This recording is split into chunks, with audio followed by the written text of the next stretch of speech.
14% ಇದು last 10 year equity mutual funds ಕೊಟ್ಟಿರೋ returns. ಇದು ನೆಕ್ಸ್ಟ್ 10 ಇಯರ್ಸಿಗೆ ಬರುತ್ತಾ? ಫ್ಲೆಕ್ಸಿ ಕ್ಯಾಪ್ ಫಂಡ್ ಇರ್ಬೋದು, large and mid cap fund ಇರ್ಬೋದು, ಅಥವಾ ಮಲ್ಟಿ ಕ್ಯಾಪ್ ಫಂಡ್ ಇರ್ಬೋದು. ಲಾಸ್ಟ್ 10 ಇಯರ್ ಪರ್ಫಾರ್ಮೆನ್ಸ್ ನೋಡಿದರೆ 14-15% ರಿಟರ್ನ್ಸ್ ಕೊಟ್ಟಿದೆ.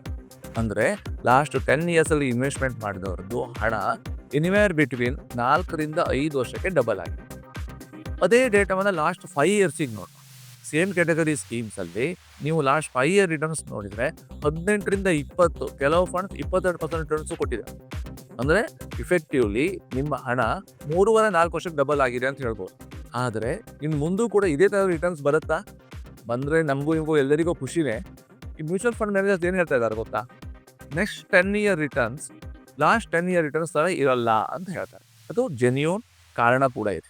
ಲಾಸ್ಟ್ 10-15 ಇಯರ್ಸ್ ನಾವು ಡೇಟಾ ತೆಗೆದು ನೋಡ್ಲಿಕ್ಕೆ ಹೋದರೆ ಇನ್ಫ್ಲೇಷನ್ ಜಾಸ್ತಿ ಇತ್ತು, ರಿಸ್ಕ್ ಫ್ರೀ ರಿಟರ್ನ್ಸ್ ಜಾಸ್ತಿ ಇತ್ತು. ಇನ್ಫ್ಲೇಷನ್ ಜಾಸ್ತಿ ಇದ್ದಾವಾಗ ಇಂಟ್ರೆಸ್ಟ್ ರೇಟ್ ಜಾಸ್ತಿ ಇರುತ್ತೆ, ಫಿಕ್ಸೆಡ್ ಡಿಪಾಸಿಟ್ ಇಂಟ್ರೆಸ್ಟ್ ರೇಟ್ ಕೂಡ ನಿಮಗೆ ಜಾಸ್ತಿ ಬರುತ್ತೆ, ಹೌಸಿಂಗ್ ಲೋನ್ ಕೂಡ ನೀವು ಜಾಸ್ತಿ ಬಡ್ಡಿ ಕಟ್ಟಿರ್ತೀರ. ಬಟ್ ಇವಾಗ ಇನ್ಫ್ಲೇಷನ್ 5-6% ಬಂದಿದೆ. So next 10 year returns expectation 10-12% maximum ಇರಬೇಕು ಅಂತ ಹೇಳ್ತಾರೆ.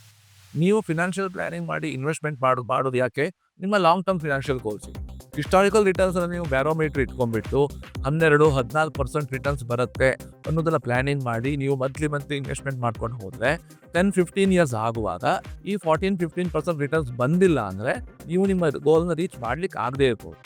ಪ್ಲಾನಿಂಗ್ ಮಾಡುವಾಗ 10-12% ಇಡಿ, 14% ಬಂದರೆ ನೀವೇ ಎಂಜಾಯ್ ಮಾಡ್ತೀರಾ ಅದನ್ನು. But long term financial planning ಮಾಡುವಾಗ ಇವತ್ತಿನಿಂದ ಮುಂದೆ ನಿಮಗೆ 10-12-15 ವರ್ಷಕ್ಕೆ ಹಣ ವಾಪಸ್ ಬೇಕಂತಿದ್ರೆ ನಿಮ್ಮ ಇನ್ವೆಸ್ಟ್ಮೆಂಟ್ ರಿಟರ್ನ್ ಎಕ್ಸ್ಪೆಕ್ಟೇಷನ್ 10-12% ಇದ್ದರೆ ಸಾಕು. ಈ ಇನ್ಫಾರ್ಮೇಷನ್ ನಿಮಗೆ ಖಂಡಿತ ಯೂಸ್ ಆಗಿರುತ್ತೆ ಅಂದ್ಕೊಂಡಿರ್ತೀನಿ. ಈ ವಿಡಿಯೋನ ಯಾರಿಗೆ ಫಾರ್ವರ್ಡ್ ಮಾಡಬೇಕಂತ ಗೊತ್ತಿದೆಯಲ್ವಾ?